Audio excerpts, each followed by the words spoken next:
பிரியமானவர்களே, இயேசுவின் நாமத்தில் உங்களை வாழ்த்துகிறேன். சுகமாக இருக்கீங்களா? சந்தோஷமாக இருக்கிறீங்களா? பயம் இல்லாமல் தைரியமாக இருக்கிறீங்களா? யோசித்து பாருங்கள். இந்த மாதிரி மனிதர்கள் இவங்களால் போராட்டம், நெருக்கம், பயப்படுற மாதிரி என்னென்னவோ பண்ணுறாங்க.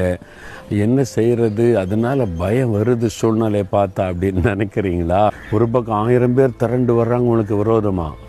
சரி, இங்கே தப்பிச்சிடலான்னு பார்த்தா அங்கே 10,000 பேர் வர்றாங்களே, எப்படி தப்புறது? நான் தனி ஆளாக நிற்கிறேன், எல்லா சத்துருக்கள் எழும்பி வந்துட்டாங்க, என் மேலே விழ போகிறாங்க, அழிஞ்சிருவேன்னு நினைக்கிறீங்களா?